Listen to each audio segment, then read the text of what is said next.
This conference will now be recorded.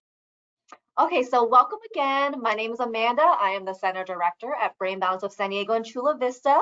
We are honored tonight to have Dr. Katherine with us to talk about speech therapy and how we can empower our parents to really take the lead at home and in general. So I want to talk a little bit about Brain Balance though, since we are hosting. You don't need to know too much about me. I have my background in education. I lead a lot of other workshops in attention and focus, dyslexia, executive functioning, and more. I'll be talking about sensory processing and sensory sensitivities this coming holiday and how to prepare your family and household for as stress-free of a time as possible. So keep your eyes tuned for that announcement. But anything that I present on, you can check out again on our YouTube page. So Brain Balance, we are very unique and aligned with Dr. Katherine because we really believe in supporting the whole child and getting that communication across all providers and really supporting each person as a whole from the foundation up. So we are unique in that we combine sensory motor and physical activities and stimulations, as well as cognitive activities and nutritional guidance to support each individual, whether the issues are diagnosed or not. So a lot of times we'll see challenges academically, maybe they're struggling with reading or retention, or they can have a really difficult time with focus or attention or ADHD, and even behaviorally or socially as well. We see a lot of kiddos with anxiety, defiance, and more. So diagnoses or not, it doesn't matter because what we're aiming to do is to get to the root of the challenge. You know, so many programs, so many folks just look at the tip of the iceberg, and that's what they want to work on, either whether they put the band-aid on it or just accommodations. But we want to get to the root of what's happening, support them from the foundation up, and really have control from the top down, right? And so the goal is for the brain to be clicking and all the green lights happening for us to function at our best. Not perfectly, but be able to meet our potential. And when there are disconnections in the brain and immaturities with their development, we need to understand what that is so that it can improve how they're learning, how they're socializing, how they're behaving, and how they're regulating themselves.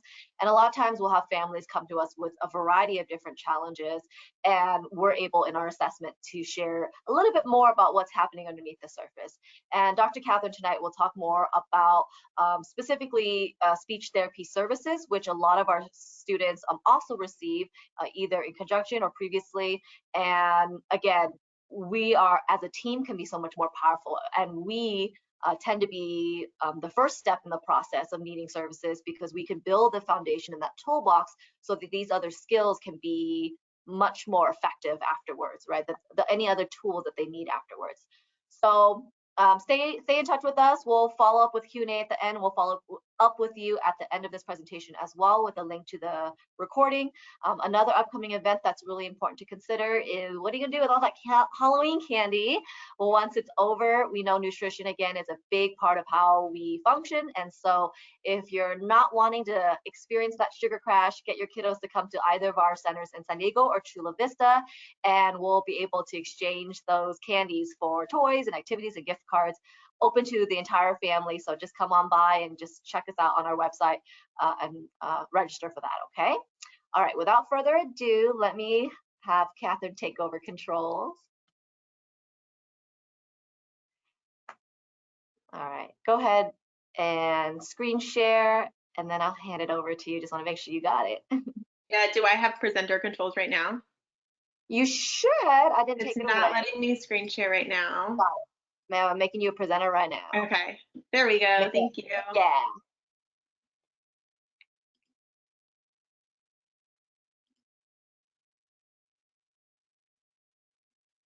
Awesome. I see it just fine. All right, so I'm going to let Dr. Katherine take over from here. She'll introduce herself and what tonight's all about. Thank you. So like Amanda said, tonight I'm going to be talking about speech therapy and empowering you as parents and caregivers to take the lead with your child's speech language therapy. A little bit about me. I'm a speech language pathologist, and I have been practicing for about 10 years. I have a master's degree in communication sciences and disorders from University of Colorado Boulder, and I have a doctorate in speech language pathology from Northwestern University, and I am the founder of a pediatric private practice here in San Diego called North Star Speech and Language Therapy.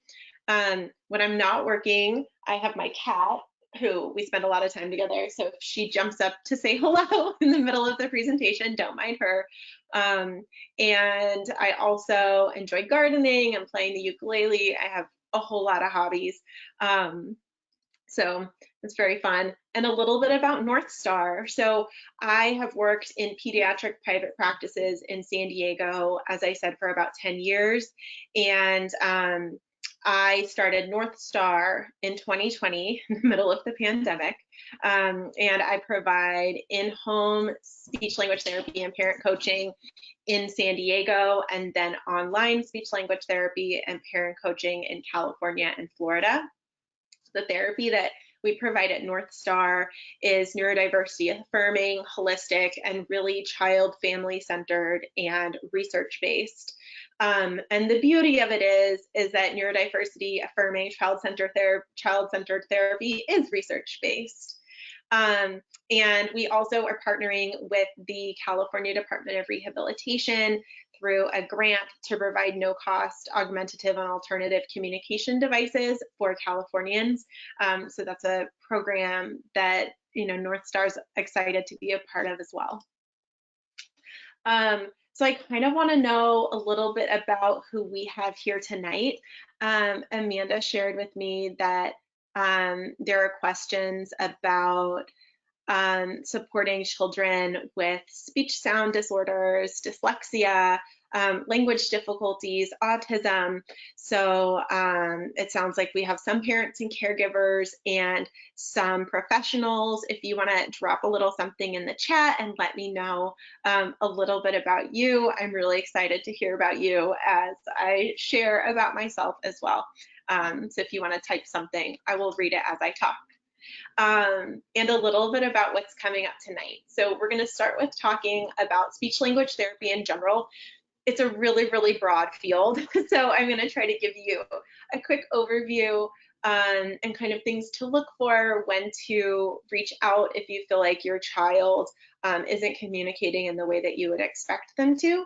Then we'll talk about parent coaching, what that is, how to identify it, the difference between parent coaching and the more traditional style of speech language therapy, and how to find a speech language therapist for your child. So we'll talk about some questions that you can ask a speech language therapist before they work with your child to interview them and make sure they're a good fit. And then we'll also talk about questions or things you might say to a current speech language therapist to make sure that you're aligning to support your child. And then, like Amanda said, we'll leave plenty of time for questions at the end.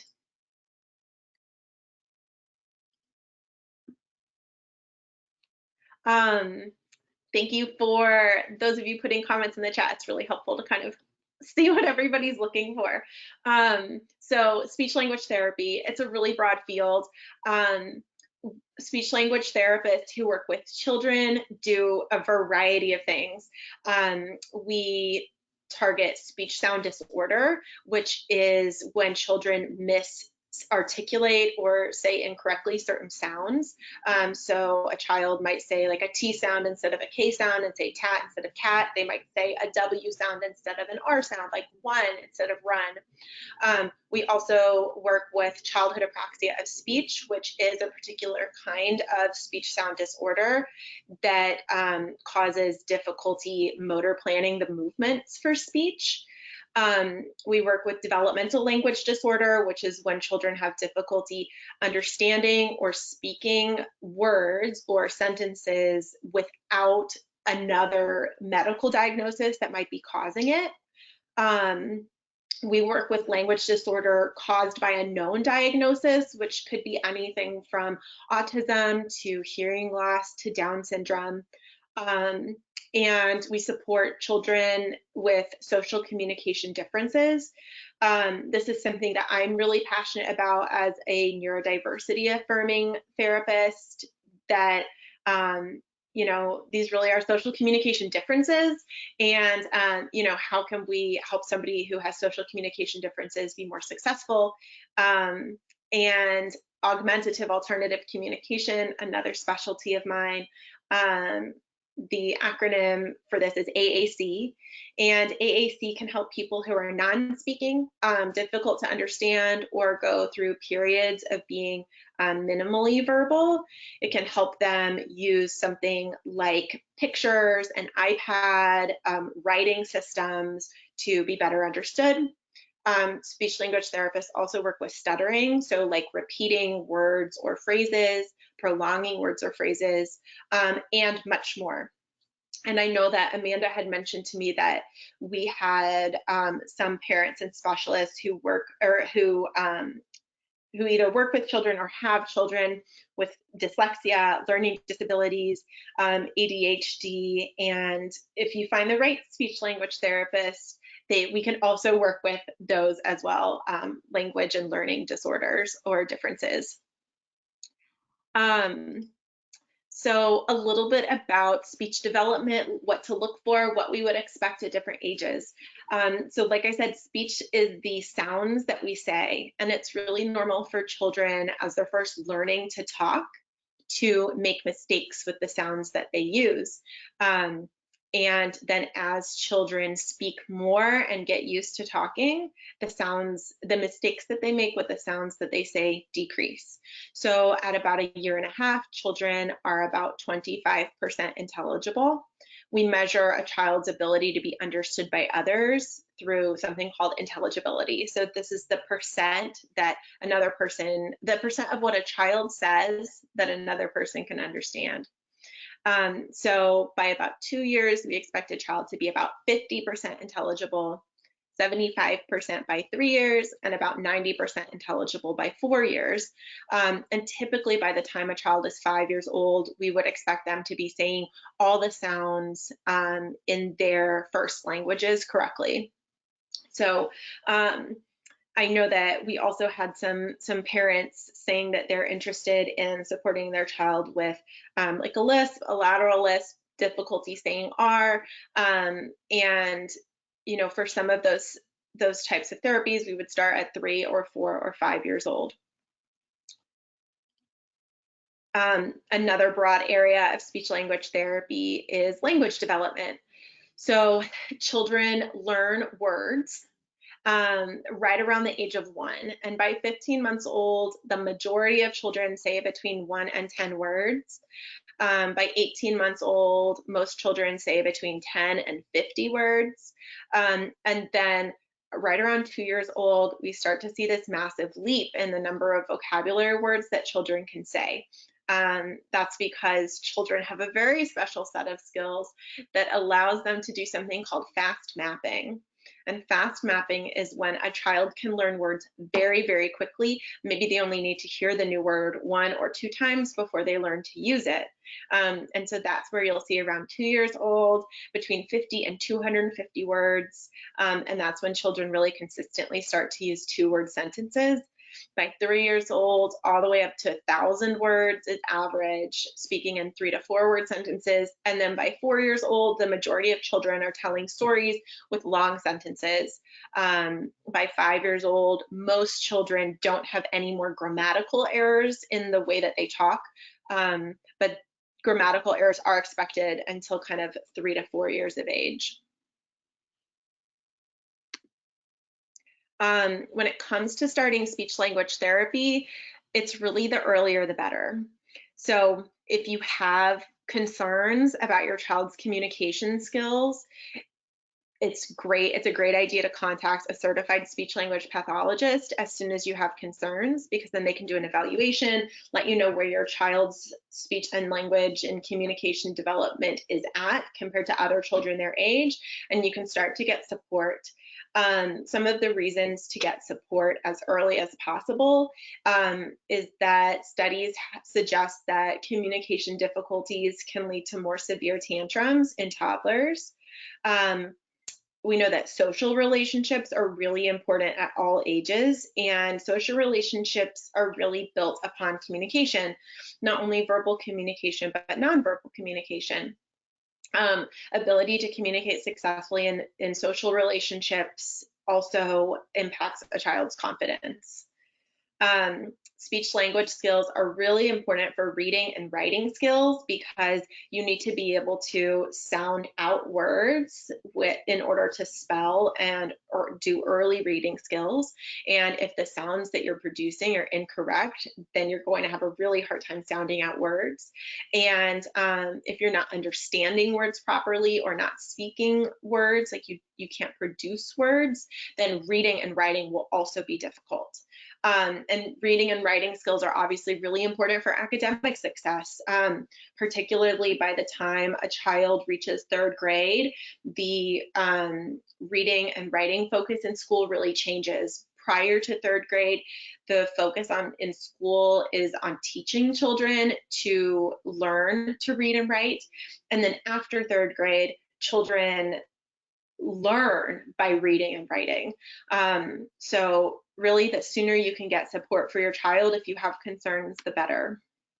So if you do have concerns, how do you get speech language therapy? What are the options? And really the 3 main options are speech language therapy through a private practice like North Star, where I work, speech language therapy through an early intervention provider, and speech language therapy through a public school. I want to talk a little bit about those. So private practice, you can either pay typically out of pocket, or sometimes insurance will cover speech language therapy through a private practice. For early intervention, in San Diego, the early intervention services are vendored by a facility called the San Diego Regional Center, and early intervention services are available in all 50 states through a publicly funded program up until a child turns 3 years of age. And then after the age of 3, after a child's 3rd birthday, they can become eligible for speech language therapy and other supports through the public school. And for children who are over 3, I really recommend, if it's available to your family, to get services through the public school and services through a private practice. And here's why. So there are a lot of differences between school speech language therapy and private speech language therapy, and it really has to do with the purpose of school therapy. The reason that schools offer speech language therapy is to improve your child's ability to access the academic curriculum and to be educationally successful. So the school speech language therapist is much more focused on how can I help your child be successful at school? How can I help them learn the vocabulary that they need to learn in order to learn about history, or in order to understand this book that they're reading in class? The school speech language therapists tend to collaborate much more with your child's teacher, and you tend to see them less as a parent or caregiver. When it comes to school therapy, you typically will see the school speech language therapist 1 time a year at your annual meeting. Whereas at a private practice, private speech language therapy, the purpose is to support you at home and in the community. So thinking about, how your child does at after school programs like sports, how they're able to be successful at the park, what's going on inside of your home. And both of those components are really important for children. So let's talk a little bit about parent education. Traditionally, in private practice, parents receive what's called parent education. So for parent education, the parents sometimes observe the appointment, and typically the therapist gives photocopies or handouts at the end of the appointment to let the parent know what they can work on at home and how they can support their child. Whereas parent coaching, which is what I specialize in and what we use at North Star in conjunction with all of our speech language therapy services, it involves including the parents and caregivers as active participants in the appointment. So the parent and the speech language pathologist work together to choose the goals. The activities are based on the child's interests or routines that the family does every day at home, like meal times, crafts, or story time. And the focus is really on the parent, the speech language therapist, and the child working together as a team. And I think it's really important to know that parent coaching and parent education are not the same thing, but they often get confused as being very similar. So I'm going to give you a little bit of an example to kind of cement the ideas of parent education versus parent coaching. When I think of parent education, I think of this clip from Friends where Phoebe is trying to teach Joey to play the guitar. If you guys can't hear the sound when I play this video, let me know in the chat, or someone unmute yourself to let me know.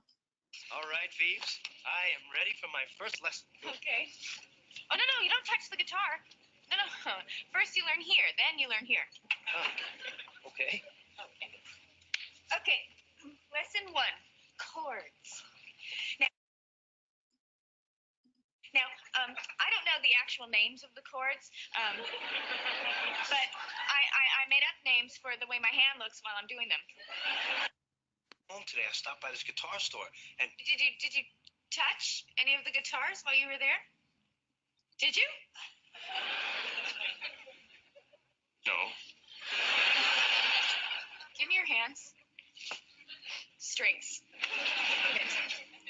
Pick. Oh. Do you want to learn to play guitar? Yes. Then don't touch one. So a little ode to Friends, one of my favorite shows of all time, but I think that's a great kind of analogy for what happens in a speech language therapy session where the focus is on parent education. So just like Phoebe and the guitar, Joey would be expected to watch Phoebe play the guitar, and Joey's having a really hard time understanding how to learn to play the guitar just from watching. If he's never allowed to touch a guitar and he just has to sit on the sidelines and watch Phoebe with the guitar, he's going to have a really hard time ever becoming a competent guitar player. And that's kind of the same when it comes to the parent education dyad. We're thinking about the child and the therapist working together, and the parent or caregiver sitting on the sidelines and observing. And it's no wonder that it's really challenging for parents and caregivers to learn strategies to support their children when all they're doing is watching and they're not actually participating in speech language therapy. Really, when it comes to parent coaching, we're looking at a triad. So it's the child, the therapist, and the parent and caregiver all working together. 3 equal roles where the therapist and the parent work together to support the child, and everybody is working together. Nobody's just observing from the sidelines.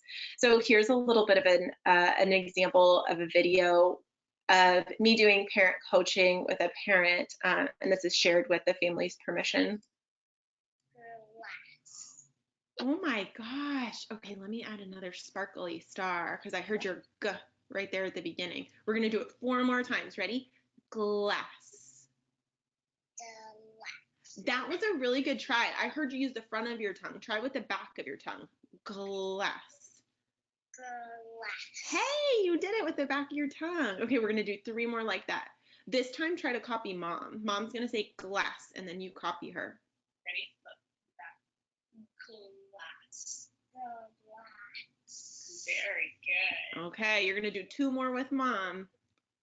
Ready? Glass. Awesome. Did you think I was going to pop your nose? You're going to high five. Glass. Good job. Wow, you got 5 stars for glass. Way to go. So you can see in that video, that's a great example of the triad of me as the speech language therapist working with the parent and her child. And we're collaborating together so that when the therapy session ends, it gives the parent the skills that she needs to continue doing therapy all throughout the week. And more therapy means more progress. So typically children receive anywhere between 30 minutes and 2 hours a week of speech language therapy, sometimes more, not usually less, depending on the therapist's recommendation and your child's needs. And with parent or caregiver coaching, one study found that children receive 18 hours more weekly intervention than they receive with traditional therapy. So in this particular study, they had a group that received traditional therapy 1 hour a week and a group that received parent coaching 1 hour a week. And the children whose parents received coaching got 18 hours more of therapy throughout the week from their parents. So this is a great way to get kind of more cost-effective therapy that's going to ultimately mean more progress and less money spent on speech language therapy.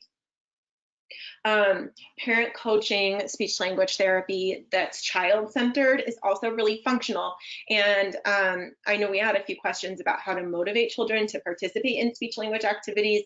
And really the golden ticket is functional goals and functional targets. So the majority of the time, the parent and the speech language therapist are working together to select the goals. Like, what is it important to you that your child does? And then the child will select the activities. So the child has some sort of role. In the video example that we saw, she picked the color that she wanted me to type in, and she picked whether she wanted to get stars or hearts next to the word she practiced. She picked the color that I wrote the stars in. So she had a hand in selecting the activity, which made it more fun and motivating for her.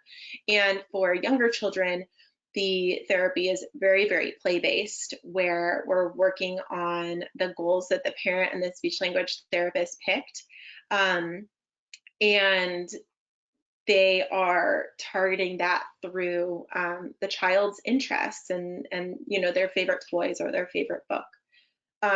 And in that way, therapy includes a real life context, real life language, and real life skills, so that it doesn't feel like pulling teeth when you try to work on speech and language skills with your child. Here's another example of the parent, therapist, and child triad during a functional activity, which for this little one was snack time. So there, oh, and I'll say, whoops, I'll say that in this one, I'm off camera talking to the parent and giving her advice, and she's really taking the lead as far as the therapy with the child. So there, I would just give it to her and then say what she wants. More snack. Yeah. She usually requests more by herself now. Oh, I want that one. More. I want that one. So you can see that the parent's taking the lead of therapy, and I'm giving her advice from the sidelines, so that when I'm not there, she can continue to use the same skills during snack time. So coaching, parent coaching that's based on evidence-based research includes modeling the strategies for the parents. It includes guided practice, so the parent practicing these strategies while the speech language therapist is there with their child. And it includes real-time feedback, where the therapist gives advice for what they think went well and what could be improved. And in that sense, the 4 components of parent coaching are teach, model, coach, and review. And you'll see that in this next video, it's the same older girl and her mother from before. This was just a few minutes after the first video that we saw, and gives you an idea of teach, model, coach, and review within the session. Relax. Oh my gosh. Okay, let me add another sparkly star, because I heard your G right there at the beginning. We're going to do it 4 more times. Ready? Glass. Oops, that was the same clip as before. Let me fast forward to find the right one. There we go.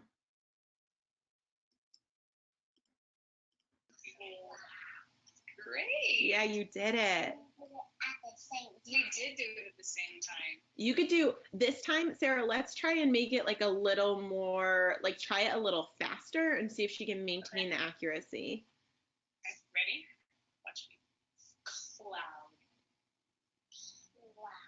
Very good. Yeah, that was awesome. We're going to do it a little bit faster. You ready? Cloud. Cloud. Good job. Cloud. Cloud. Great. One more. Cloud. Cloud. Yes. Amazing. That was awesome. So I think, Sarah, have we talked about scaffolding? Yes. Okay, so that's a really good example of scaffolding, that like we give as much support as she needs without giving too much support, right? And so as she's accurate, we can slowly kind of pull back the cues that we're giving her to make the model more natural, to like stop pointing to our throat, so that we're giving her fewer cues to see if she can maintain the accuracy. And you did a really good job of giving her feedback after every practice, which I think was great too. Do you feel like that's getting easier? Yes. Okay, good. More natural.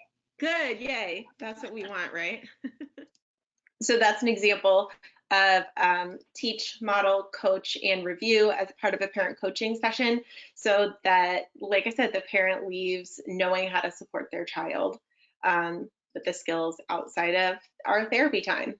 And parent coaching is one of the most research-based types of speech-language therapy.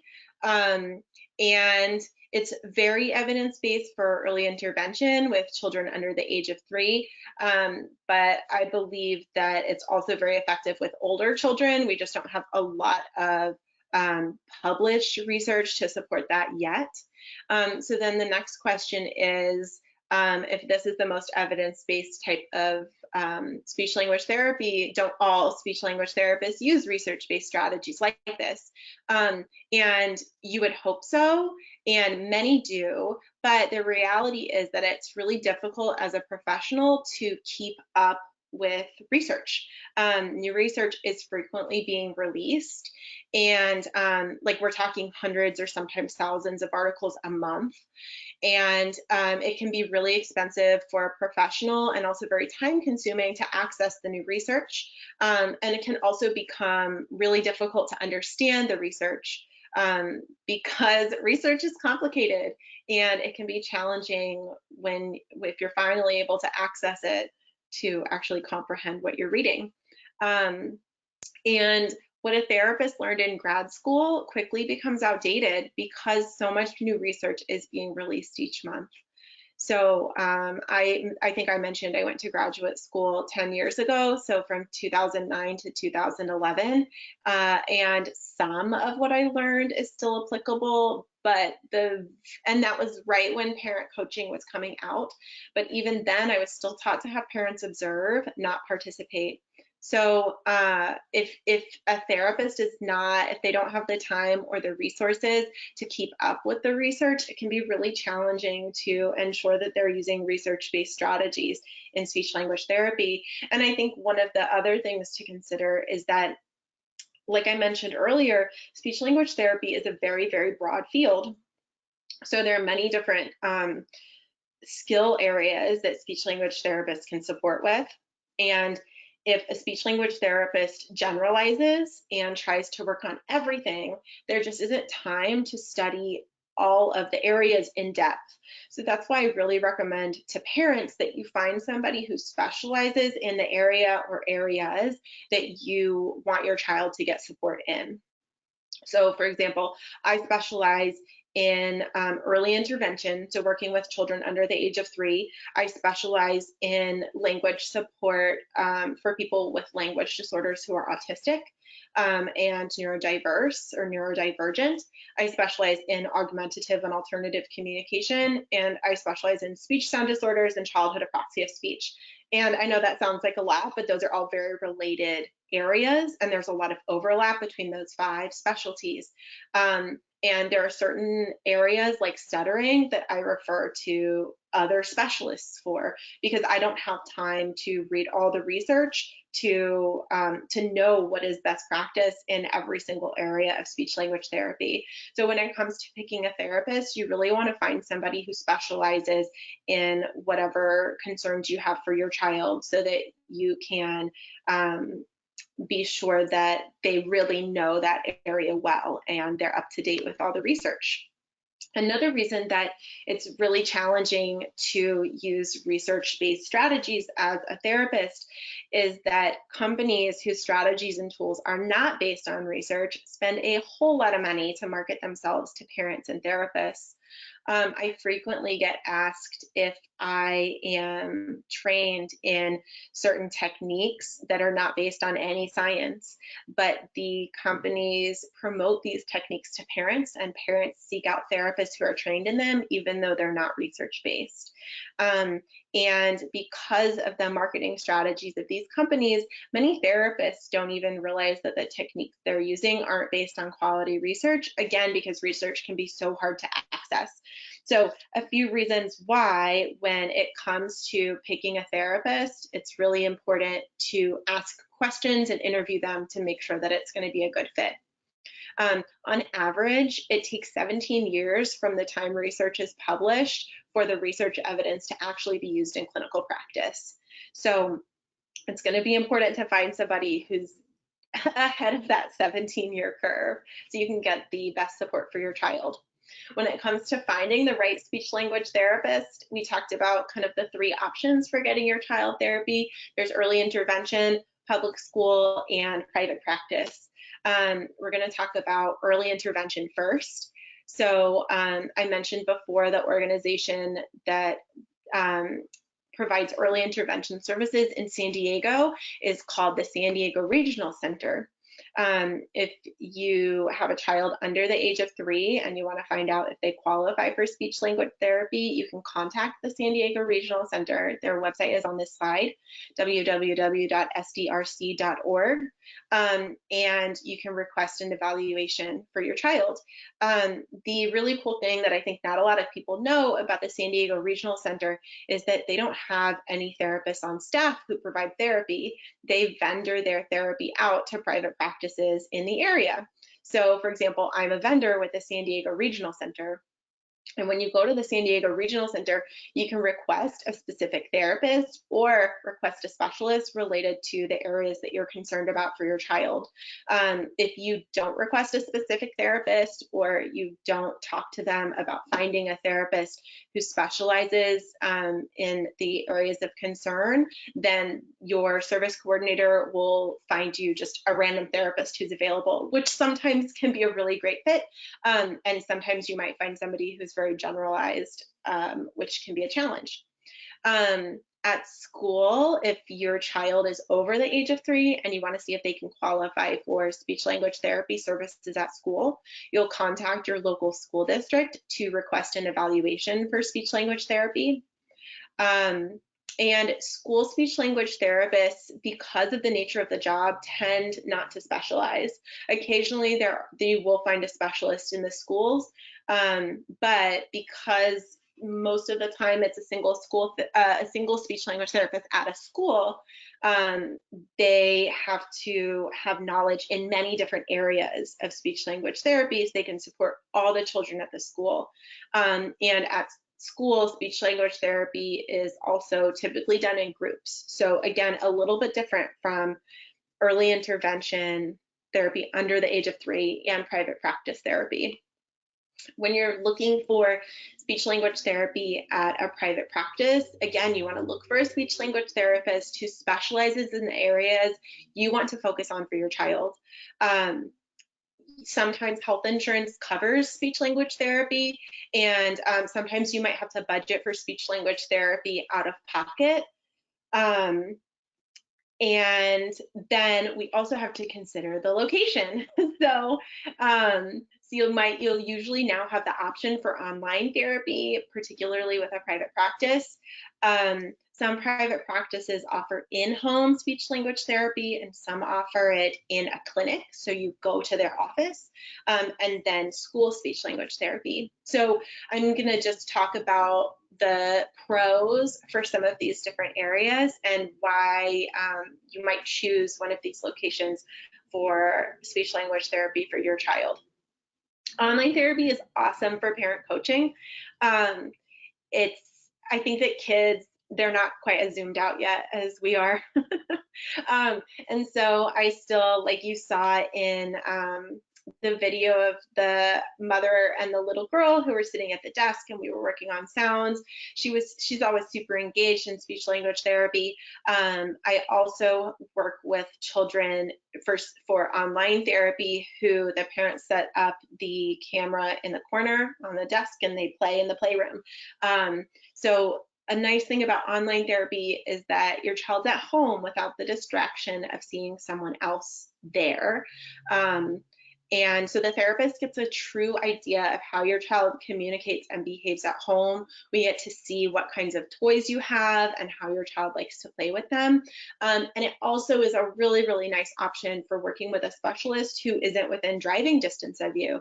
Because again, if you're looking for somebody who specializes in an area of need for your child, sometimes it can be hard to find a specialist who lives close to you, depending on where you live.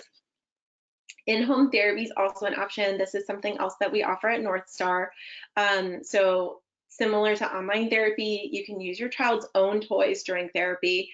That's really nice because then when the therapist leaves, you can keep doing therapy with the same toys.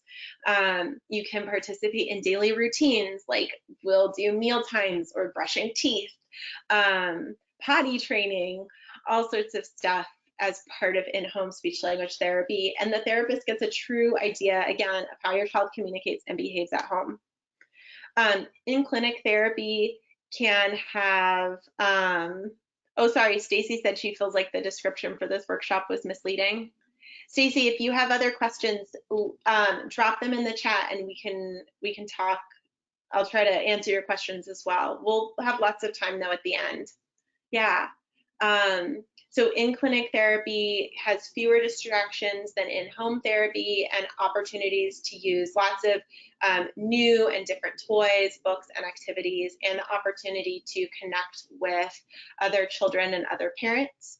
And then school therapy is often the only option for IEP for services at school. And the IEP is the Individualized Education Plan, which is the plan that the school creates with you. And it allows the therapist to collaborate with teachers when they're working at the school, and allows your child the opportunity to communicate with other children, but they don't get to connect with the parent quite as often.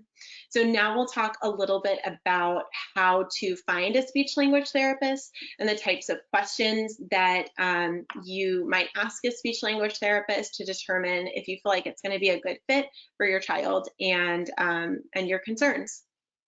So the first thing that I recommend is to look at their website and make sure that you're looking for a specialist. So somebody who specializes in the area that you have concerns in for your child. So if your concerns are autism and childhood apraxia of speech, you would look at their website and be sure that they list those and go into specifics about those on their website.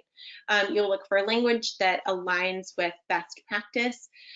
So for example, in the autism community and with neurodiversity affirming therapists, the adult autism community prefers identity first language, so saying autistic person instead of person with autism. So if you're looking for a therapist who specializes in autism, that's some language you might look for on their website to know that they are keeping up with trends in that area.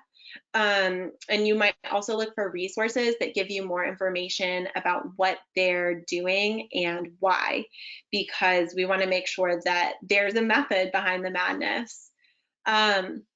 I also recommend checking out their social media. So again, make sure that what they're posting aligns with your beliefs. If you're looking for child-led therapy and you're looking at a post and they're talking about controlling a child's behaviors using food after they practice, then they're not using child-led therapy, and so that could be a cue that you might want to find somebody different. You can see whether they post resources or information related to your child's areas of need. That would give you an idea if they're a therapist who specializes in this kind of support your child needs, and you want to make sure that they post information in a way that's understandable to parents. And so I always recommend interviewing a speech language pathologist if they're new to you, and then a little bit later we'll talk about questions that you might ask a speech language therapist that you've already been working with. And it might sound weird to interview a speech language therapist. I have been interviewed by parents, and I think it really gives you a good idea of if it's going to be a good fit before you get into working with them. So on these slides, I have a child with a little red flag and a little kind of disgruntled face to let you know that these are some red flags you might look for if in the answers that they give as you interview them. So how many children similar to my child have you worked with? So they might say, I learned this in school 10 years ago, not many, or all children with this diagnosis are the same. And those are all red flags that, they might not be keeping up with current research, that they might not be very familiar with your child's diagnosis, or that they're not focusing on individualized and child-led therapy. Here's the little guy with his green flag. So these are some answers that I would want to hear if I were a parent and looking for supports for my child. How many children similar to my child have you worked with? A therapist might say, I've worked with 2, or, I've worked with many, many children like this because this is my specialty. Or they might say not many, but I have a really great support system that includes reading research and learning from my supervisor. I think this is a really, really important question. And this was also a question that came up in the registration. Somebody asked this question, but how are we making sure that your child is making progress? So what you don't want to hear is a therapist who says, all my clients make good progress, or I'm using the most evidence-based research, so I know it will work. And that last one sounds like a really good answer, but we want to make sure that they're practicing what they preach. They're not just talking about evidence-based research, but that they're actually applying the evidence. And you can check in with a therapist, and if they say something like, I track progress, a little typo on that slide, sorry. I track progress at each appointment, that they're checking in with you as the parent or caregiver to make sure that they're on the right track. And if your child is not progressing, then we'll do something different. And that's really what you want to see, is that you have a therapist who's flexible and will ensure that your child is making progress. Some red flags for how do you pick activities for therapy. I use flashcards. We sit at a table. I give your child a favorite food when they participate, so I get them to do anything. Those activities are generally not going to be child-led, and they're not going to be motivating for your child, even though it sounds like it might be motivating to, have a child say a word and then give them an M&M. In reality, we don't communicate for food. We communicate for social connection with others. So what I would prefer to hear, how do you pick activities for therapy, is your child picks what we do. We do activities that are based on your child's interest. I give your child choices, and we work on routines. What would you do if my child doesn't follow your directions? And I think this is a really important question to ask a new therapist, because you want to make sure that they're working with somebody who's going to support them appropriately. We don't want to hear that they're going to help your child using hand-over-hand support, that they might ignore behaviors to extinguish their tantrums and make sure that a child completes the activity. And we don't want to hear that they're addressing non-compliance by withholding preferred toys like food and favorite activities, because it's going to create a negative relationship with communication. And really, when we ignore behaviors, we're ignoring communication. So what I would prefer to hear is that I know that behavior is communication. That probably means if they're not participating, they're not following directions, that they don't like what we're doing, and we should pick a different activity. I recommend asking your therapist, how do you stay up to date with recent research and trends? What I wouldn't want to hear is that they learned all about this in graduate school, or they learn everything from their supervisor, because like we were just talking about, the research changes. So what they learned in school 5 or 10 or 20 years ago will not be accurate with what we know is most effective now. It would be better to hear that they regularly read research articles, that they take workshops related to specialties, and that they learn from adults who have the same diagnosis as your child. And I think this last one is really important when you're looking for a specialist who works with autistic children. And then how to advocate for your child. So we're going to talk a little bit about advocating for your child at school, in early intervention, and in private practice. Early intervention and private practice, I lumped these two together because, like we talked about, early intervention providers are often private practice providers, and you'll get assigned to a private practice provider by the San Diego Regional Center or the regional center in your area if you're not in San Diego. What I recommend is, if you don't love your therapist, ask the agency, the private practice, if they have another therapist who might be a better fit for your child. Request a therapist who specializes, again, in the areas of concern you have for your child. Ideally, you want somebody who specializes in that area and not somebody who generalizes in everything.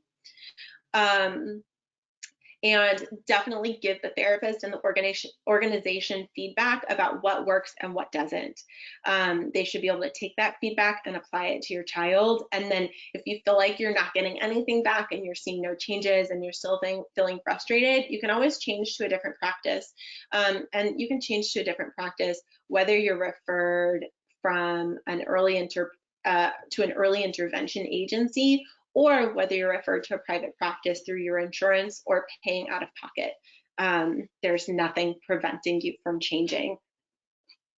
As far as school advocacy, really important to remember that you're a part of your child's early individualized education plan team.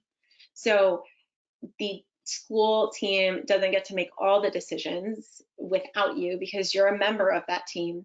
Know that when it comes to the IEP, you don't have to sign the IEP if you don't agree with the recommendations the school makes for your child. You can request an IEP meeting at any time throughout the year. You don't have to wait until your annual meeting date to discuss concerns. And then you also can request an outside evaluation, which is called an IEE, an independent educational evaluation, if you don't agree with the school's evaluation results. And I think those are things that a lot of families don't know. And then for your current speech language therapists, just a few questions to ask to make sure you guys are on the same page. I really recommend, in an ongoing way, ask your child speech language therapist, why are you using this strategy? What you don't want to hear is that they use this strategy with everyone, or the research doesn't say that it helps, but it also can't hurt. And I hear that a lot, and I really disagree with that, because if the therapist is spending time on something that doesn't necessarily help, then they could be spending time on something that we know helps. So in that sense, it is kind of hurtful. What we would prefer to hear, why are you using this strategy, is that research suggests this is the most effective strategy for your child's profile, and this is often what I do, I've tried a few strategies and this is the one that your child responds the best to. So that's why we're using it. If you say to your therapist, I'd like to be more involved in my child's therapy, and I recommend if you have a child who's already receiving speech language therapy, ask your therapist to get more involved so that you don't end up like Joey watching Phoebe play the guitar. If the therapist says to you, it's really better for your child to learn to be independent and it's going to distract them if you're in the appointment, it's really best that they learn from me. For me, that's a big red flag, because the most research-based way to do treatment, to do speech language therapy, is to coach the parent and guide them. You want a therapist who's like, awesome, come in, be as involved as you want. And as far as talking to your therapist, feel free to say, I don't think this is working for my child. What we don't want to hear back is, I've worked with lots of children like your child, and this always works for them. It's showing us that they might not be individualizing the treatment to your child's needs. If they say, this is the best strategy, so we should keep trying it, doesn't make sense to keep trying something that's not working. Or if they say, I'm the expert, so I know what's best. They might be the expert in what they're studying, but really you're the expert in your child. What you would want to hear if you're saying to a therapist, I don't think this is working for my child, you would want to hear, can you share with me what is and isn't working? What can I do to better support your child? What do you think about this other strategy? So again, going back to the child, parent, therapist triad of the three of you working together as a team to support your child. And ultimately, you are the expert in your child. So you're the one who is bringing all the information to the table about your child. And some therapists, I think, sometimes forget that. So remember that you are truly the expert in your child. We're going to head into some questions.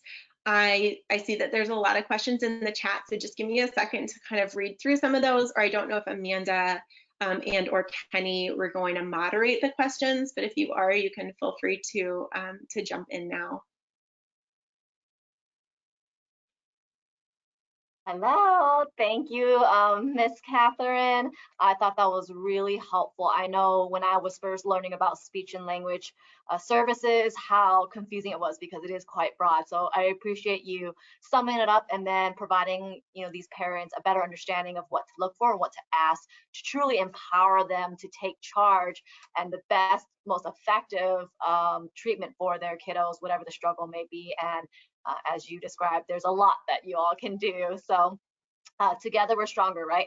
Okay, so there is a lot of great questions. I'm gonna go through some of the ones that folks asked initially in the registration, and then I'll go through the additional ones that were just posted, okay? So one of the questions is, how do I make my child, how do I help my child improve speech therapy and their speech in general without making him feel self-conscious about it? And I know this parent in particular was saying that their child does not know that they are quote unquote different right now, but they're starting to get made fun of. But I'm sure this applies to the kids who are aware that something's a little bit different. So we see a lot of kids who definitely are not as social because they're afraid to speak. And it's something we have to empower them to be confident and to speak up and have that stronger voice too. And I saw someone ask something similar in the chat box too. Yeah, and I think that's an awesome question, because it can be really hard to strike a balance between giving your child feedback and building their confidence as well. So one of the biggest things that I recommend is focusing on the type of feedback you give your child. And when I look at the research done by, I don't know if you're familiar with Carol Dweck, she's a researcher who has looked into growth mindset and fixed mindset in children. So she recommends, or I should say, based on her research, the recommendation is for children, instead of giving results focused praise. So instead of saying like, nice job, you finished all the food on your plate, or this is such a pretty picture, you would say something that's focused on the process. So you would say, tell me how you made your picture. Wow, you used a lot of beautiful colors. You worked really hard on that. So that we're building their confidence while letting them know it's okay to make mistakes. It's okay to be wrong. And so I think that's one of the best ways to give them feedback about their communication skills while continuing to build their confidence. Great. Something a little bit more specific. Other than the SELF-5, what other assessments can screen for receptive and expressive language disorder in teens if reading levels are 3rd grade for 8th grader? Ooh, okay. I like the name isn't coming to me. I'll have to look it up. That's a very specific question. I can, because No, I'm put on the spot, the name isn't coming to yeah, me. that's okay. But Exactly. there are Assessments lots out and there. lots of Yeah. assessments that you can give. I think the most important thing to know is that while professionals tend to rely very heavily on standardized assessments, particularly in the schools, that standardized assessments are not the end all be all. And the more we study standardized assessments, the more we're finding that that standardized assessments are not as accurate as we once believed they are. So, so standardized assessments, like in this particular question, the SELF-5, are assessments that we give to children, kind of like the SAT, that's a standardized assessment, an assessment that we give to somebody and we compare their skills against everybody else who took that same test. There's a lot of bias in standardized assessments, particularly for BIPOC groups, like Black, Indigenous, people of color, and we're finding that the results are not as accurate. So, so I always take standardized assessment results with a grain of salt, and I would recommend looking for a therapist who would do something called dynamic assessment. So not just relying heavily on the standardized test, but thinking about actually how your child functions day to day. Agreed. Again, looking at the whole child, right? And that's what our assessments do too. Look at the whole child and get the full picture rather than just this one test that there's so many things that can affect it. So, okay, a little more general. Can you improve speech therapy? I'm sorry, speech without formal speech therapy? Yeah, you absolutely can. There's a lot of strategies that you can use as far as I call it covert therapy. So overt therapy would be like working directly with your child and saying like, okay, now we're going to practice your S sound. Say the S sound like this. S is in this word. That's very overt, right? The child knows what you're doing. Covert therapy is when you might model the sounds that you want them to say. So like if they have a lisp, for example, and they say "the" instead of "c," you might, every time you say the word see, you might stretch the S out a little bit longer without ever telling them what you're doing. So that's called modeling. And then something else that you can do is called recasting. So you can repeat after your child and emphasize the word or the sound that they made mistakes with.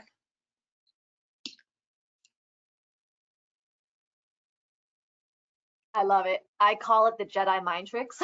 I like that a lot. Literally, I think last week we had a kiddo who told us, you're never gonna be able to make me work out.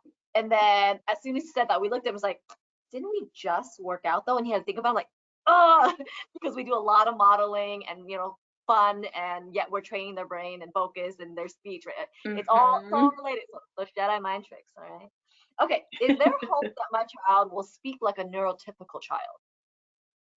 Oh, this is an awesome question. So when we think about the word neurotypical, for me, that implies that your child is neurodivergent in some way. So that maybe the child is autistic or has ADHD or perhaps stutters.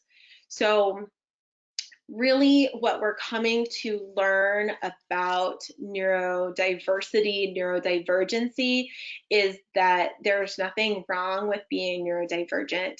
So while neurotypical people, like I consider myself neurotypical, I'm not autistic, I don't have ADHD, my brain works in a certain way. And then if I looked at another 34-year-old woman who has autism, or excuse me, who is autistic, their brain would work in a different way than my brain works. So they might speak differently, they might communicate slightly differently, they might make friends differently, they might relate to their interests differently from the way that I do, but it doesn't mean that their way of communicating or living their life is any less than the way that I do it.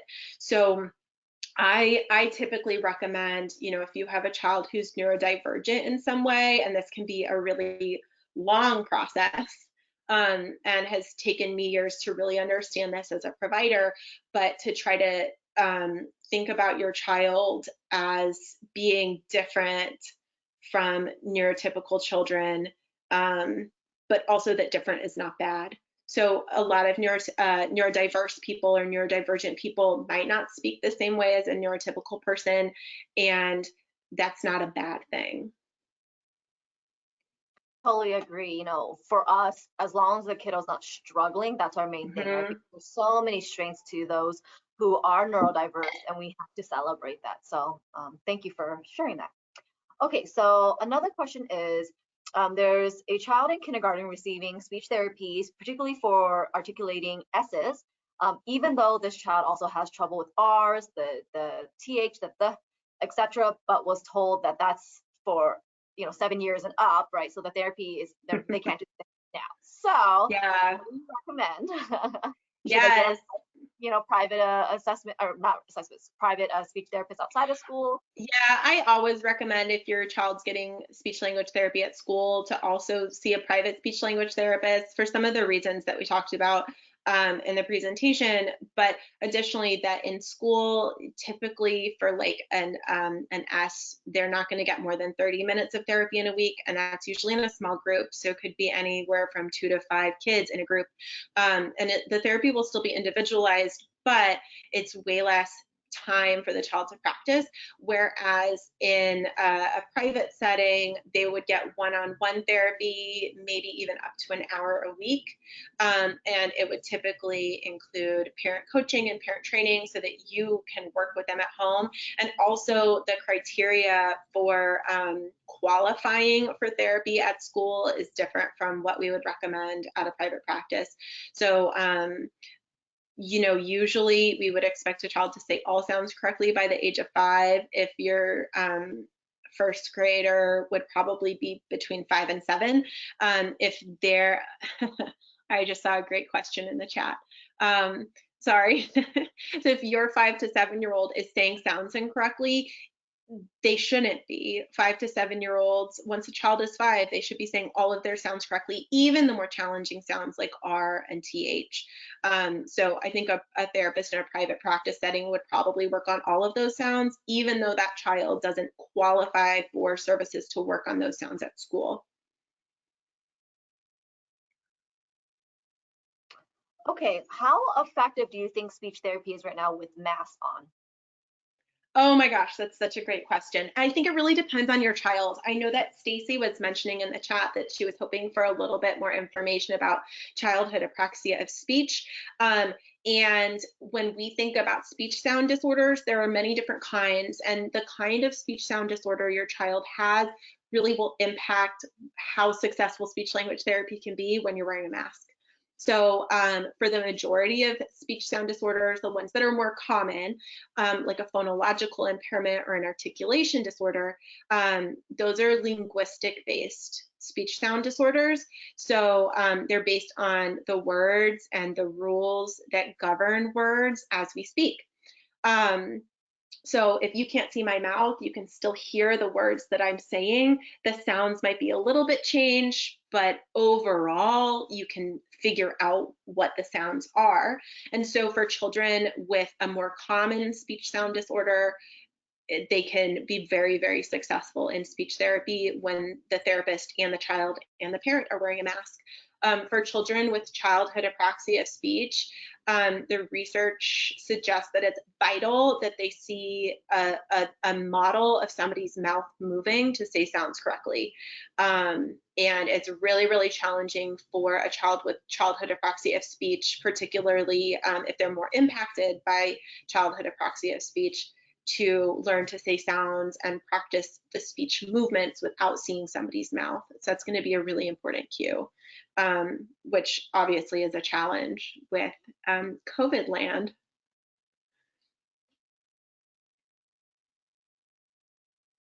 Okay, the next question is, will there ever be an increase in speech pathologist providers? Yeah, I saw that question in the chat, and I think you're kind of hitting on like a systemic issue, a systemic societal issue. I could do a whole 90-minute talk about why there aren't enough speech language pathologists. There are a lot of barriers. From the systemic problems with how much insurance companies reimburse for a speech language therapy session, which is why many private practices don't take insurance, because they can't pay their bills with the low reimbursement rates, to the cost of getting a master's degree in order to practice as a speech language therapist.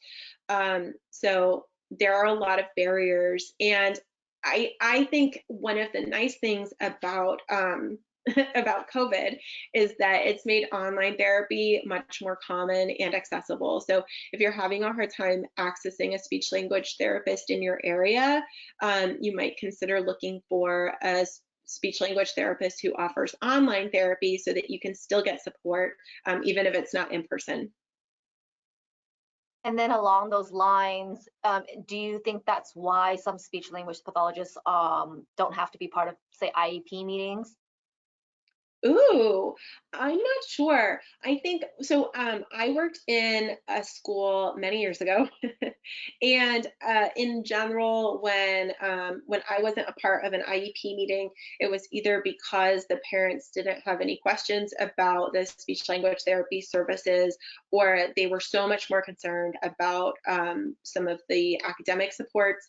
But in general, your child's speech language pathologist should be part of the IEP meeting. If the IEP team asks for an excusal, like you to sign an excusal form so that the therapist doesn't have to participate, you don't have to sign that. You can freely say, I don't feel comfortable excusing them from the meeting, and it's really important to me that I see the speech language therapist at the IEP meeting. And so that's what I would generally recommend. Yeah, that's great advice. I know one of our other speech language pathologists, community partners, had mentioned what you were talking about with the trouble with how much you're paid and when. And I know for her in particular, she said she's not paid for those meetings, and the prep time and the sitting time and whatnot, you can only bill for the time that you're actually working with the child, which is what, 15 to 30 minutes sometimes. So it is a lot. So just for parents to know, yes, there's a lot of red tape, and not just in the speech language world. So I feel for them, and hopefully there's a little bit more empathy for these providers. Okay, so Yeah. along the same lines, do you, or not you, but does North Star accept insurance? So North Star right now is a vendor with the San Diego Regional Center. So for children under the age of 3 who qualify, and we also accept TRICARE, but we don't accept any other insurance at this time. So if you want to work with me or one of the other therapists at North Star, then it would be out of pocket pay, San Diego Regional Center or TRICARE.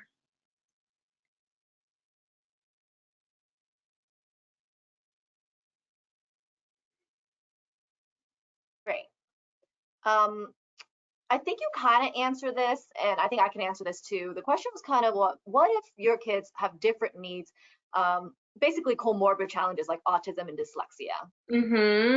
Right. And like, how do you find a specialist who, like, how do you find the unicorn specialist who specializes in something like autism and dyslexia? And I think that can be a really big challenge. So what I sometimes will recommend is, if you're not able to find somebody who specializes in both, I would find somebody who specializes in whatever is impacting your child the most. So if you're most concerned about dyslexia, find somebody who specializes in dyslexia and talk to them about how either you can educate them or they can seek out additional education in supporting autistic people. And the other option is, I've definitely worked with children who receive speech language therapy with more than one therapist. So you might find a speech language therapist who's a language and literacy specialist, which is a very unique specialty that could work on your child to support dyslexia and reading skills. And then you might find a speech language therapist who specializes in language support for autistic people. And I want to add to just having those providers collaborate, right? That's something that I feel is very important. That's how I know Dr. Katherine. So we have shared students and clients, and so if I can't claim to be a speech language expert, right? Dr. Katherine is, but we are the experts in the sensory motor stimulation with the brain connection. So I personally meet with so many other providers so that we're all on the same page and the same team, and so I encourage you to look for that approach as well, because sometimes it is Absolutely. unicorns. Yeah. Okay. And then what do you think about social think dynamic assessment protocol by Michelle Winner Garcia? Yeah, Michelle Garcia Winner. So Michelle Garcia Winner is, for those of you who don't know, she's a speech language pathologist, and she, I want to say maybe 10, 15 years ago, created a program that focuses on social skill development for autistic children. And it has become very, very popular. Lots of schools use the social thinking programs by Michelle Garcia Winner. Private practices use it. It's pretty all over the place. And, you know, for me, like we talked about, I'm really focused on neurodiversity affirming therapy. So, you know, when I'm looking at somebody who might have some social differences, we want to support the whole child and the whole family so that the child can be the most successful and the most autonomous. But autonomous does not necessarily mean making them the same as everybody else. So just because somebody has social differences does not mean we should be training them to pretend to be neurotypical people. And when we look at the research on training autistic people to act in a more neurotypical way, which is called masking, we actually find that it's really detrimental. It can cause anxiety and depression. I can't quote the article off the top of my head, but I think there was one that was linked to suicidal thoughts in adults. So there are a lot of autistic adults who speak out very strongly against social skills training for autistic children with social differences. And so in general, I don't do any sort of social skills training. So in that sense, I don't like Michelle Garcia Winner's work.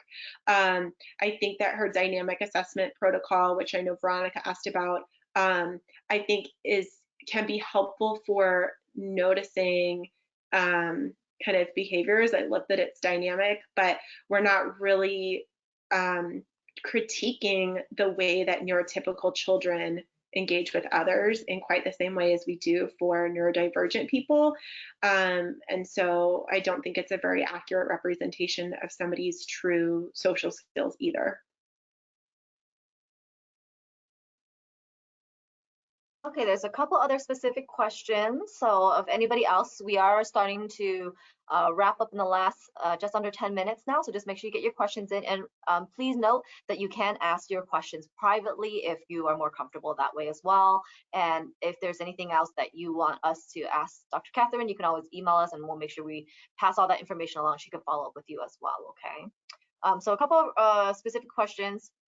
Do you believe the SELF-5 and CASP-2 assessments are enough to evaluate for receptive and expressive disorder for a teen in 8th grade? And can receptive expressive disorder impact online learning and chatting? Yeah, language disorder can absolutely impact a child's ability to communicate online and, you know, communicate with their peers. And that's one of the reasons that you want to try to address those as early as possible. And I think like specific tests like the SELF-5 and the CASP-2, it's so hard because those are things that like really the specialist should look at on a case-to-case basis. So I don't really feel that, like, without having any context, I think that that's going to be really hard for me to answer. But in general, like I said before, focusing only on standardized tests is not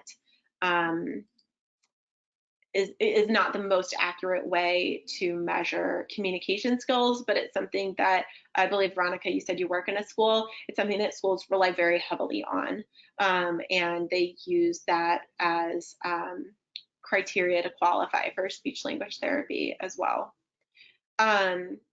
I know that Stacy asked in the chat too a little bit about information related to childhood apraxia of speech, which I would love to touch on briefly and answer a couple of questions to that, because you know, that's something that you definitely want to find a specialist for, because it is pretty rare and really needs to be treated differently from other speech sound disorders.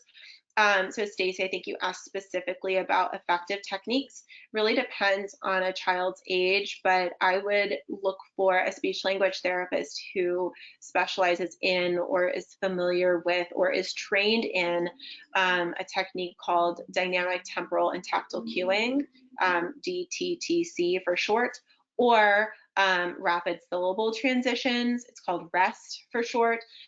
Those are the two most research-based strategies for children with childhood apraxia of speech. And it really depends on your child's profile, which one would be more, and their age, which would be more appropriate for them. I talked a little bit about pseudoscience and techniques that are heavily marketed to therapists and parents, but are not based on a lot of like solid scientific support. And one that's very commonly recommended for children with childhood apraxia of speech is called prompt. And so in general, I wouldn't recommend seeking out a prompt trained therapist, because it's not based on quality science and research. So hopefully that answers some of your questions about childhood apraxia of speech. I want to add on to that. You made me think of dyslexia, actually. So similar to this learning disorder, it's not just finding a reading tutor. You need to find someone who specializes in dyslexia. And I'm mentioning this because not just because of the correlation of the specialist, but because there's a pretty high correlation with those with speech challenges having dyslexia, because it's all related in the brain, right? How you cue those sounds and make those relationships to those symbols and those words. And so if your child is struggling with reading, maybe it's more than just reading and or comprehension, which is something different too. Look into potential dyslexia. Absolutely. And like you said, the sounds that we use, the words that we use are very related to reading and writing skills. Again, another reason to get support for your child as early as possible. And, you know, difficulty with sound awareness and blending and segmenting sounds, manipulating sounds in words is a predictor of future difficulty with reading, and language and literacy disorders are very concomitant, so they occur often together. All right, and there's one last question, and someone else had asked this as well, something similar about basically baby talk. So they seem to be speaking appropriately and correctly, but not quite matching the maturity. And so maybe is there a test? A, why? And then B, is there a test for that, like pitch or whatnot? Yeah, I think a lot of the time when we think that a child sounds immature, it's either because they're producing their sounds in an immature way, or they're using maybe like an immature sentence structure, or making a lot of grammatical errors, and it can make a child sound younger than they actually are. So in that case, that might be indicative of a speech sound disorder or developmental language disorder. Sometimes children, we talked a little bit about the difference between autistic communication or neurodivergent communication and neurotypical communication. So sometimes children, particularly girls who are autistic, try to hide their communication differences by changing the way that they speak. And that's something that I see pretty commonly, is like speaking, you know, maybe pretending that they're a child, pretending that they're a dog, pretending that they're somebody else pretending that they're a mermaid or Peppa the Pig so that they can behave in a way that they've learned through a TV show or a movie or by watching others, rather than displaying kind of their own natural social and language skills, which may be different from what they see in others. Wonderful. Well, I want to wrap it up here so everyone can head off for the evening. I want to thank all parents for joining us tonight for the last hour and a half. I think that says volumes about your dedication to supporting your kiddo, and that's huge. Education, I believe, is so powerful, so we can make better decisions for ourselves and for our families. And of course, Miss Dr. Katherine, thank you for sharing your expertise with our families this evening. Everyone will have a follow-up email tomorrow. We'll send you the link to this recording so you can reference it, because I know there was a lot of great information shared here. And I know Dr. Katherine posted her information in the chat box, so you can save that, but we'll make sure it's in the email as well for everyone, okay? Have a wonderful evening. Thank you so much. Take care. Thank you.